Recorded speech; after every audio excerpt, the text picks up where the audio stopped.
इस मांगा की शुरुआत होती है रात में। दो लड़कियों को दिखाया जाता है, उन्हें चोट लगी होती है, इसलिए वो पत्थर के पीछे छुपे होते हैं। इनके बारे में बताया जाता है ये फ्लावर ग्रुप के मेंबर्स है। छोटी वाली का नाम बाईशाव है और बड़ी वाली का नाम बाइकिंगर है। तभी छोटी वाली पूछती है, सीनियर तुम ठीक हो ना? सीनियर कहती है, मैं ठीक हूँ, लेकिन इस खतरे से जल्दी छुटकारा पाना होगा। इतना कहते ही हम देख सकते हैं पीछे से ग्रुप इनके पास बढ़ रही होती है। उनमें से ग्रुप की लीडर कहती है, एम्प्रेस को ऑफेंड करने के बाद भी भागने की सोच रहे हो, अपनी गलती मानकर अपने आप को हमारे हवाले कर दो। छोटी वाली बोलती है, गलती? कौन सी गलती? क्या बकवास कर रहे हो तुम? हम तो सिर्फ वूजी सेट की सेरेमनी में पार्टिसिपेट करने आए थे। वूजी सेट की सेरेमनी में क्या हुआ वो दिखाया जाता है। मैंने देखा तुम लोग एक इंसान की रिचुअल कर रहे थे, इसलिए मैंने पूछा ऐसा क्यों कर रहे हैं? इनको डर नहीं लगता है क्या? इंसान को हेवन एंड अर्थ के द्वारा निगल लिया जाएगा। मुझे क्यूरियस था, इसलिए क्वेश्चन पूछा, लेकिन हमें मारने के लिए हमारे पीछे ही पड़ गई। तुम्हारा वूजी सेक्ट इंसान की ज़िंदगी को बेकार समझता है। सच में वूजी सेक्ट एक डेमोनिक सेक्ट है। सुनने के बाद ग्रुप की लीडर बोलती है, तुमने क्यूरियसिटी किसके बारे में पूछा था? वो आदमी कौन है, तुमको पता है क्या? वो एम्प्रेस का मास्टर है। ये सुनते ही दोनों लड़कियां चौंक जाते हैं। बाइकिंगर कहती है, इसका मतलब? ग्रुप की लीडर बोलती है, सही कहा, वो लेजेंडरी सुप्रीम डेमन है। सिर्फ वो एम्प्रेस का मास्टर ही नहीं, poison supreme of the south and bloodthirsty association of Wangshi city उन्हीं ने बनाया है। लेकिन तुम्हारी इतनी हिम्मत, डेमन सुप्रीम के बारे में ऐसा बोलने की हिम्मत कैसे हुई?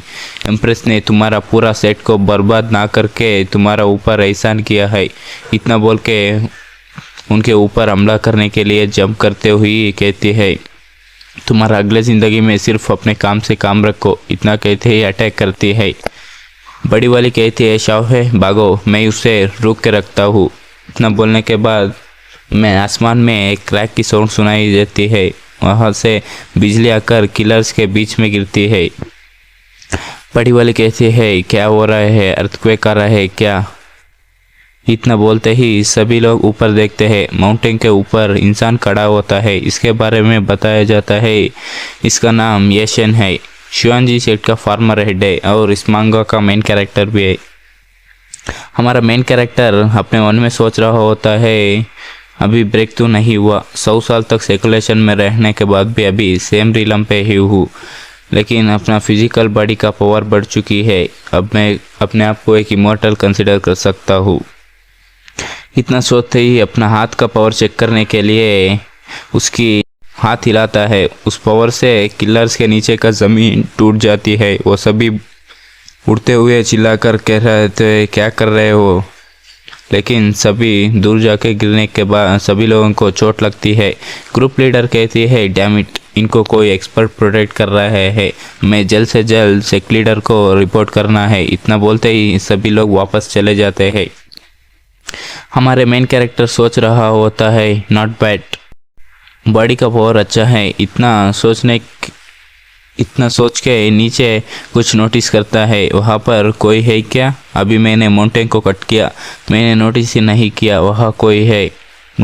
मैं गलती से उन्हें हर्ट तो नहीं किया ना? नहीं, लगता है वो पहले से ही इंजर्ड है, मुझे जाकर कंफर्म करना है। इतना सोच के नीचे आ रहा होता है।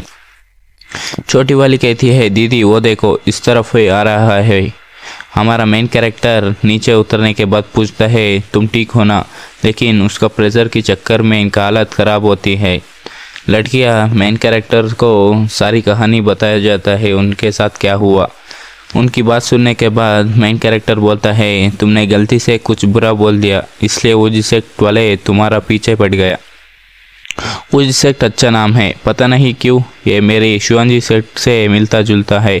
और तुमने बताया एम्प्रेस, हाँ ये टाइटल डोमिनेटिंग लगती है। इसका मतलब ये नहीं वो किसी को भी ऐसे ही मरवा दे। अगर मेरा डिसिपल लुयान यानर होती तो ऐसा नहीं होने देती।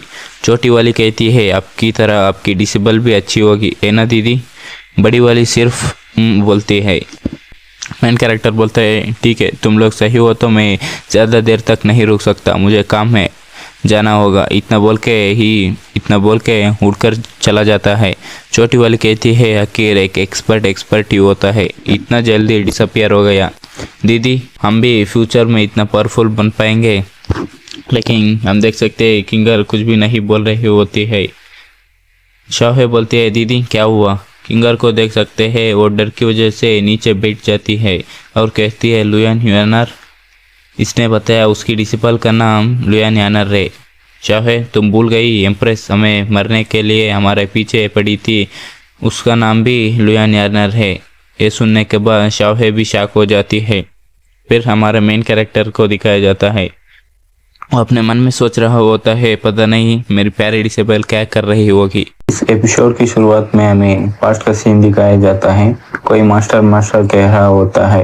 एक छोटी लड़की पूछती है मास्टर आप सच में हमें छोड़ के सिकुलेशन पर जाना चाहते हैं क्या?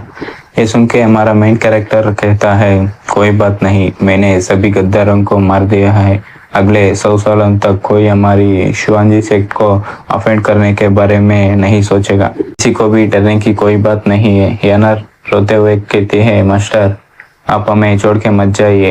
ये सुन के हमारा मेन कैरेक्टर जोर से कहता है चुप हो जाओ, मेरी सारी स्किल्स एग्जॉस्ट हो चुकी है, इसलिए तुम लोग फ्यूचर में पीसफुल से रहो। मास्टर हमेशा तुम्हें प्रोटेक्ट नहीं कर सकता। शिवांजी सेठ मेरी कमांड सुनो, मैं सिकुलेशन पर जा रहा हूँ, इसलिए आज से सेठ के सभी डिसाइपल्स सिर्फ कल्टीवेशन पे ध्यान दो, इतना कह के सिकुलेशन पर जाता है। और हमें प्रेजेंट का सीन दिखाया जाता है। हमारा मेन कैरेक्टर कहता है सिर्फ 100 सालों में सेठ का spiritual when and spiritual mountain revive हो चुकी है। इंटरेस्टिंग। हमारा मेन कैरेक्टर नीचे देखने के लिए नीचे उतरता है। वहां पर खड़े हुए लोग कह रहे होते हैं हे भगवान, ये आउटफिट तो जल्दी कर चलो, ये सब कुछ कह रहे होते हैं। लेकिन हमारा मेन कैरेक्टर इनकी बातों के ऊपर ध्यान ना देकर सीधे चलते हुए कह रहा होता है वेन सेठ का बाहर का मार्केट भी इतना प्रॉस्परस हो चुका है, सच में अपने डिसाइपल को ट्रेनिंग एंड एक्सपीरियंस गेन करने के लिए छोड़ना ये मेरा सही फैसला था। तभी उसकी नजर डॉल्स के ऊपर पड़ती है। वो देखने के बाद कहता है वाह, लगता है अभी भी पॉपुलर है। पास्ट में सिर्फ 1000 माइल्स किलिंग तलिस्मान और एक्सपोर्टिंग पिल्स ही बेचते थे, पता नहीं क्यों ये लकड़ी का पुतला कुछ फेमिलियर सा लगता है। दुकान मालिक से पूछता है आपका वुडन पपेट किस महान आदमी जैसा बनाया है। ये सुनने के बाद दुकान मालिक डर से अपनी दुकान को बंद करते हुए बोलता है मैं एक छोटा सा बिजनेस करता हूँ, प्लीज आप मुझे जाने दो। अपनी सर को 3 इंच ऊपर करके पीछे मुड़ो, तुम देख सकते हो। हमारा मेन कैरेक्टर देखता है डैम इट, क्या हो रहा है यहाँ? ये स्टैचू तो मेरी तरह कपड़े क्यों पहना है, ये बहुत बड़ा है। स्टैचू के ऊपर ऊजी सेक्ट लिखा होता है। वो देखने के बाद सोच रहा होता है ये शिवांजी सेक्ट नहीं है क्या? ऊजी सेक्ट, ये वही सेक्ट तो नहीं फ्लावर ग्रुप के लड़कियों के पीछे पड़ा था, लगता है। इतना सोच ही रहा होता है, कोई आकर कहता है यही है वो चोर, स्टैचू की तरह कपड़े पहन के दुकान को लूटता है, इसलिए सभी लोग डोर्स क्लोज करके अंदर ही है, बाहर कोई नहीं आ रहा है। उस आदमी के साथ कुछ लड़कियां आई होती है। उसमें से एक लड़की कहती है दिन में क्राइम कर रहे हो, तुम मरना डिजर्व करते हो। ये सुनने के बाद हमारा मेन कैरेक्टर बोलता है ये कौन सा क्राइम है, मैं अपनी खुद की कपड़े पहना हूँ, बल्कि मैं पूछना चाहता हूँ उधर देखो इतना बड़ा स्टैचू क्या है। और मेरा शिवांजी से इतना कह रहा होता है, सारी लड़कियां जंप करके चेन से फॉर्मेशन बना के हमारी मेन कैरेक्टर को पकड़ लेते हैं, जिसका नाम 8 लाख फॉर्मेशन होता है। लेकिन हमारा मेन कैरेक्टर आसानी से उसे तोड़ देता है और कहता है पूरा बात तो बोलने दो। फॉर्मेशन ब्रेक होने की वजह से लड़कियां शॉक हो गए होते हैं और कहते हैं ये हमारी मेजेस्टी का फॉर्मेशन था, ऐसे ही टूट गई, ऐसा कैसे हो सकता है, सिर्फ हमारे मेजेस्टी ही इस फॉर्मेशन को ब्रेक कर सकती है। मन में सोच रही होती है ये वही है क्या, और दोनों लड़के एक दूसरे को देखकर सिर हिलाते हैं। अगले पल ही अपने कपड़े खोल रहे होते हैं। हमारा मेन कैरेक्टर देख के कहता है ये फालतू सा सेलेक्टिव टिक मेरे ऊपर काम नहीं आएगा। सारी लड़कियां नॉर्मल ड्रेस पहनने के बाद हमारा मेन कैरेक्टर को वुजी सेट में स्वागत करते हैं। एक लड़की हमारे मेन कैरेक्टर को पकड़ के पूछती है, आप वही हो ना जो गोल्डन लक फॉर्मेशन को क्रिएट करने वाला वेनरेबल एशियन। ये सुन के हमारा मेन कैरेक्टर को कुछ समझ नहीं आता क्या बोले। दूसरी लड़की कहती है, आप हमारे साथ स्टार गेजिंग टावर चलिए, मेजेस्टी आपका इंतजार कर रही है। हमारा मेन कैरेक्टर बोलता है, कौन है मेजेस्टी, मेरे लिए क्यों इंतजार कर रही है। लड़की कहती है, आप परेशान मत हुए, आपको वहां जाने के बाद सब समझ जाएंगे। फिर हमें स्टार गेजिंग टावर का मिनल का सीन दिखाया जाता है। ऊपर से एम्प्रेस पर्दे के पीछे से बोल रही होती है, तुम ही हो क्या गोल्डन फॉर्मेशन को तोड़ने वाला। हमारा मेन कैरेक्टर बोलता है, सही कहा, मैं शिवाजी सेठ का सेक्ट लीडर एशियन, मैं अबर इंक्वायरी करने आया, मेरा सेट इतना बोल ही रहा होता है। ऊपर से एम्प्रेस सीधा अपनी मेन कैरेक्टर के ऊपर जंप करते हुए कहती है, 100 साल होने के बाद फाइनली तुम्हें देख सकती हूँ। हमारा मेन कैरेक्टर सोच रहा होता है, क्या ये वही लड़की है क्या, सिर्फ रोना आता था, आज देखो कैसे है। एक सेकेंड, तुम पहले मुझे छोड़ो। नहीं, मैंने आपके लिए कितना इंतजार किया, कुछ भी हो जाए मैं फिर से आपको नहीं जाने दूंगी, मरने के बाद भी हम दोनों साथ में दफन होंगे। इस एपिसोड की स्टार्टिंग में एम्प्रेस मेन कैरेक्टर के ऊपर बैठी होती है। मेन कैरेक्टर कहता है, क्या मरने की बात कर रही हो, पहले तुम मेरे ऊपर से हटो। लेकिन एम्प्रेस उसके छाती के ऊपर हाथ रख के, अब इतना समय हो चुका है, अभी तुम ऐसे प्रेटेंड करते हो जैसे कि तुम्हें कोई परवाह नहीं है। कितनी दुख की बात है, लेकिन कोई बात नहीं, जितना तुम ऐसे बिहेव करोगे और मुझे उतना ही मजा आएगा। इतना कहते ही dance of the sky extreme technique से उसे बांध लेती है। हमारा मेन कैरेक्टर मन में सोचता है, ये broken gate of 9 fields technique है, मैंने सेकुलेशन में जाने से पहले ये लास्ट मूव यानर को सिखाया था, ये सच में यानर है। यानर कहती है, मास्टर, इतने सालों में यानर आपने सिखाया हुआ सारे स्पेल्स को सीख लिया है, मैं आपकी डिसेबल सिंसियर से आपकी सिखाया गया टेक्निक्स को मास्टर किया, सिर्फ इस दिन के लिए। इस दिन से आप और मैं मरते दम तक साथ में रहेंगे। लेकिन उससे पहले चाकू निकाल के अपनी जीभ से चाटते हुए लगती है और कहती है, मास्टर आप यानर को एक छोटा सा प्रॉमिस कीजिए, मुझे पता है आप सारी चीज़ों में एक्सीलेंट है, लेकिन आपकी बॉडी इंडिस्ट्रक्टेबल नहीं है, इसलिए मैं आपकी दोनों पैर कट करूंगी और आप कहीं पे भी नहीं जा पाओगे। कोई बात नहीं है, सिर्फ 1 सेकंड के लिए दर्द होगा, बाद में एटर्नल हैप्पीनेस ही है। कहते ही चाकू से पैर के ऊपर अटैक करती है, लेकिन उस अटैक से कुछ नहीं होता है। ये देखने के बाद मन में सोचती है, यह कैसा हो सकता है, ये कट क्यों नहीं हुआ, ये इम्पॉसिबल है। हंसते हुए कहती है, इस बार मैं सीरियस से करूंगी। मैं सोच रही होती है, ब्लेड मेटेराइट से बनी है, लगता है मैंने ये ना फोर्स नहीं लगाया था, इतना सोच रही होती है। हमारा मेन कैरेक्टर बोलता है, ये एटीट्यूड जब तक गोल को अचीव करना लेती तब तक हार ना मानने वाली, ये सच में यानर की स्टाइल है। बुद्धू डिसेबल, तुम्हारा मास्टर होकर मैं कैसे नहीं प्रोग्रेस करता। इतना बोलते ही एक जोरदार अटैक करता है। 100 साल होने के बाद भी मास्टर एक मास्टर ही रहता है।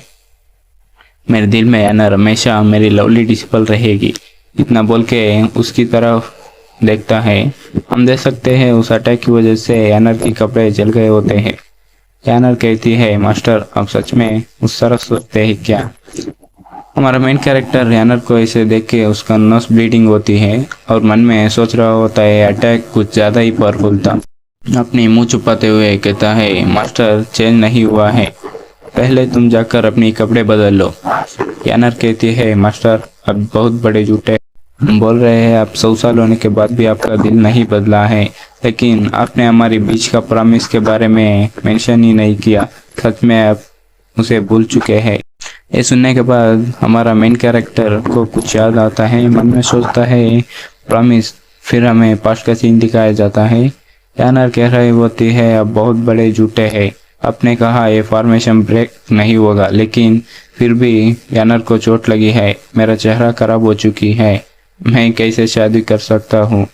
हमारा मेन कैरेक्टर कहता है, किसने कहा ऐसा, इस दुनिया में सिर्फ स्ट्रेंथ ही ब्यूटी है। यानर ने तो इतनी छोटी सी उम्र में भी ब्लैक डियर डेमन को डिफीट किया है, वो कैसे सुंदर नहीं हो सकती है। मैं चाहता हूँ हमेशा यानर मास्टर के साथ रहे। एनर कहती है, मास्टर आप हमेशा एनर के साथ रहना चाहते हैं क्या? ये सुनने के बाद हमारा मेन कैरेक्टर बोलता है, मास्टर ने कभी तुमसे झूठ बोला है क्या? तो ठीक है, आज से एनर और मास्टर हमेशा साथ में रहेंगे सेट के साथ। इतना कहते ही प्रेजेंट का सीन दिखाया जाता है। हमारा मेन कैरेक्टर एनर को गले लगाया होता है और कहता है, एनर भी नहीं बदली है, मैं हूँ जो लेट से आया है। ये सुनने के बाद एनर रोते हुए कहती है, मास्टर आप अकेले क्यों आए हैं? इतना कहते ही सीन शिफ्ट होता है, वो दोनों बैठे होते हैं। मेन कैरेक्टर कहता है, तुमने इसलिए सेट का नाम चेंज किया था ताकि बचे हुए एविल हमारे ऊपर हमला ना करे, इसलिए तुम काफी मेहनत कर रहे हो। एनर कहती है, मास्टर अब वापस आ चुके हैं, ये सभी छोटी बात है। शर्माते हुए कहती है, मास्टर अब आप वापस आ चुके हैं, हमारे बीच का प्रॉमिस अभी बरकरार है ना? ये सुनने के बाद हमारा मेन कैरेक्टर सोचता है, प्रॉमिस उस समय किया था, सभी लोग सेट के साथ रहेंगे हमेशा के लिए। एनर सच में एक छोटी बच्ची है। एनर से कहता है, मास्टर अपना प्रॉमिस ब्रेक नहीं करेंगे। इतना सुनने के बाद एनर को देख सकते हैं, खुशी से वो शर्माते हुए मन में सोच रही होती है, मास्टर ने एग्री किया हमेशा मेरे साथ रहने का, इसका मतलब ये शादी का प्रॉमिस है। इतना सोच रही होती है। हमारा मेन कैरेक्टर जाते हुए कहता है, हमें प्रॉमिस निभाना है तो सबसे जरूरी बात। एनर कहती है, यस मास्टर आप चिंता मत कीजिए, मैं जल्दी किसी से पूछ लूंगी एक अच्छी दिन को चूज करने के लिए। मन में एंगेजमेंट और शादी के बारे में ही सोच रही होती है, लेकिन हमारा मेन कैरेक्टर कुछ और ही सोच रहा होता है। ये अच्छी बात है, सभी लोग आएंगे गैदरिंग पर। वे लड़कियां का रिपोर्ट करती हैं और बोलती है, योर मैजेस्टी फेंगुआ टीम ने रिपोर्ट किया, हेवनली बुक अवेक हो चुका है। सभी मेजर टेक फोर्स ज्वाइन करके तियांशु सिटी की तरफ जा रहे हैं। ये सुन के हमारा मेन कैरेक्टर मन में सोचता है, तियांशु, इसका मतलब स्पेकुलेशन पे जाने से पहले मैं उसे लेना भूल गया था। एम्प्रेस कहती है, हेवनली बुक हमारी सेक्ट को बिलोंग करती है, अब एशियन वापस आ चुका है, हेवनली बुक नेचुरली वो रिस्पॉन्ड देगा। उस बुक को मेनलैंड में वापस लाने के लिए मैं पर्सनली जाऊंगी। हमारा मेन कैरेक्टर बोलता है, एक मिनट रुको, मैं उसे लाऊंगा। इस एपिसोड की स्टार्टिंग में तियांशु सिटी का सीन दिखाया जाता है। एक लड़का चिल्लाते हुए कह रहा होता है, 3 साल का समय हो चुका है, फिर से एक बार हेवनली बुक का ओनरशिप के लिए बैटल होगा। इस बार टिंगचांग सेट ने डिक्लेयर किया है वो भी पार्टिसिपेट करेंगे और जीतेंगे। वो लड़का हमारा मेन कैरेक्टर से पूछता है, सर कल्टिवेटर आपको भी तियांशु न्यूज़ का कॉपी चाहिए क्या? हमारा मेन कैरेक्टर कहता है, नो थैंक्स, वहाँ लोग बात कर रहे होते हैं, मैं बेट करता हूँ इस बार टिंगचाओ सेट ही जीतेगा। हमारा मेन कैरेक्टर मन में सोचता है, तियांशु सिटी 100 साल पहले एक फॉरेस्ट हुआ करती थी, ये प्लेस बहुत चेंज हो चुके हैं, मैं अपना रास्ता ही ढूंढ नहीं सकता। हमारा मेन कैरेक्टर के पास एक पेपर कैन होता है, उसमें से लिटिल एनर कहती है, मैं आपके साथ हूँ, मेनलैंड में डरने की कोई बात नहीं है, यहाँ से राइट मुड़िए। मेन कैरेक्टर मन में सोचता है, फॉर्चुनेटली एनर ने पेपर स्पिरिट कैन दिया मुझे गाइड करने के लिए। एनर ने कहा, यहाँ कोई सीक्रेट अटेंडेंट है, लेकिन यहाँ मैं अपनी खुद की प्रॉपर्टी लेने आया हूँ, मुझे नहीं लगता कोई अटेंडेंट की ज़रूरत है। उस पेपर कैन से एनर बोलती है, जब आप सर्कुलेशन पे चल गए थे तब हेवनली बुक को इसी सिटी में स्टोर किया गया था और खबर फैलाया हेवनली बुक इसी सिटी में है, जिसकी वजह से सभी फैमिलीज आपस में लड़ने लगी हेवनली बुक के लिए। इस वजह से एनिमी उनका ध्यान हमारे ऊपर से हट गया। इसी एडवांटेज उठा के एनर ने सेट को स्ट्रांग बनाने लगी। ये सुनने के बाद हमारा मेन कैरेक्टर मन में कहता है, मेरी प्रॉपर्टी को चारे की तरह इस्तेमाल किया, ये काफ़ी बढ़िया प्लान था, एनर सच में बड़ी हो चुकी है। पेपर क्रेन बोलती है, आप अपने डेस्टिनेशन पर पहुंच चुके हैं, आपका अटेंडेंट यहीं पर होगा और आपके लिए एक मैसेज है। हमारा मेन कैरेक्टर पूछता है, एनर मुझे कुछ और बताना चाहती है? एनर कहती है, मास्टर आपको चिंता करने की कोई बात नहीं है, ये अटेंडेंट शिवाजी सेट का एक सीक्रेट एजेंट है, हमारे सेट का कोड चेंज नहीं हुआ है। और एक बात, आप हेवनली बुक को लेने के बाद जल्दी वापस आ जाना, समझ गए? और लड़कियों को देखना भी मत, संभाल के रहिए। इतना कहते ही पेपर के जल जाती है। हमारा मेन कैरेक्टर कहता है, सच में ये बच्ची कुछ ज़्यादा ही सोचती है, मेरे दिल में जगह नहीं है बच्ची है ऐसा करने की। हमारा मेन कैरेक्टर का ध्यान वहाँ पर फॉर्चून टेलिंग करने वाली के ऊपर जाती है और मन में सोचता है, ये वही अटेंडेंट होगी। वो आराम से नूडल कर रही होती है। हमारा मेन कैरेक्टर उसके पास आकर उससे पूछता है, मैं आपका नाम जान सकती हूँ क्या? वो लड़की मन में सोचती है, ये एक ग्रैंड मास्टर है। इतना सोचते ही नूडल्स के कप टेबल के ऊपर रखे उसकी झंडा लेकर स्टाइल से कहती है, मेरा नाम शाओ है और लोग मुझे लिटिल आंटियान भी कहते हैं। मैं ज़्यादा टैलेंटेड नहीं हूँ, लेकिन मैं art of reduction and marriage के बारे में बता सकती हूँ और मैं आपकी गुम गए चीज़ों को भी ढूंढ सकती हूँ। हमारा मेन कैरेक्टर मन में सोचता है हेवनली बुक के बारे में बात कर रही है। सच में इस लड़की अटेंड, मैं इसे एक कोड बताऊंगा। इतना सोचते ही उस लड़की के कान में एक कोड बताता है। सुनने के बाद वो लड़की कहती है, तुम जाओ जाओ, मेरे काम पे इंटरप्ट मत करो। हमारा मेन कैरेक्टर सोचता है सच में प्रोफेशनल है, फिर से मुझे टेस्ट कर रही है। बोलता है हम एक फैमिली है, तुम्हें टेंशन लेने की कोई बात नहीं है। सुनने के बाद वो लड़की चिल्लाकर बोलती है, कौन है तुम्हारा फैमिली का पार्ट? तुम्हारा दिमाग ठीक नहीं है तो जाके डॉक्टर को दिखाओ। इतना कहते ही हमारा मेन कैरेक्टर उस लड़की के ऊपर हाथ रखता है और कहता है, मैं एक आइटम को ढूंढ रहा हूँ। इतना कहते ही उस लड़की के बॉडी में पावर रिलीज करता है। उसी वजह से वो अजीब सा एक्सप्रेशन बनाती है और मन में सोचती है, ये फीलिंग मेरा बॉडी हार्ट फील हो रही है। इसकी वजह से उसके कपड़े फट जाते हैं, लेकिन ये सच में फटा नहीं होता है, सिर्फ उसकी फीलिंग होती है। और कहती है, जब उसने टच किया मेरा एलिक्सर रिएक्ट किया। एक ही है जो मेरा इनर एलिक्सर को ऐसा रिएक्ट कर सकता है, इसमें कोई गलती नहीं है। ये आदमी मेरा किस्मत का ड्यूअल कल्टीवेटर है। सोच रही होती है और हमारा मेन कैरेक्टर पूछता है, तुम ठीक हो ना? क्या मैंने कुछ ज़्यादा फोर्स यूज़ किया? और अपना हाथ निकाल रहा होता है, लेकिन क्या उसकी हाथ पकड़ लेती है और कहती है, मैं ही वो तुम जिसे ढूंढ रही हो, मैं तुम्हारे लिए इंतज़ार कर रही थी, मैं तुम्हें उस चीज़ के पास लेकर जाती हूँ, चलो। मन में सोचती है, मैं इसे जाने नहीं दूंगी और कहती है, ज़्यादा देर नहीं कर सकते, चलिए। हमारा मेन कैरेक्टर कहता है, रास्ता दिखाओ। दीवार के पीछे कोई आदमी बोल रहा होता है, एम्प्रेस ने मुझे सीक्रेटली कमांड किया था, पहले से कोई पर्सन आएगा उसे असिस्ट करने के लिए। सीन शिफ्ट होता है, तियांशु कॉन्फ्रेंस के ऊपर आता है। वहाँ बैठे हुए लोग बोल रहे होते हैं, टिंगचॉक सेट का लीडर का स्ट्रेंथ अंडरमेट नहीं कर सकते हैं। एक और बोलता है, इसका मतलब एवेंटली बुक वही लेकर जाएगा। दूसरा बंदा कहता है, बताना मुश्किल है। और किया और हमारा मेन कैरेक्टर वहाँ पर आते हैं। हमारा मेन कैरेक्टर कहता है, इतना सारे लोग क्या कर रहे हैं? क्या कहती है, ये नॉर्मल सी बात है, उधर देखो, तुम्हें जो चाहिए वो स्टेज के ऊपर है। सर कल्टीवेटर, लगता है आप थोड़ा पावरफुल है।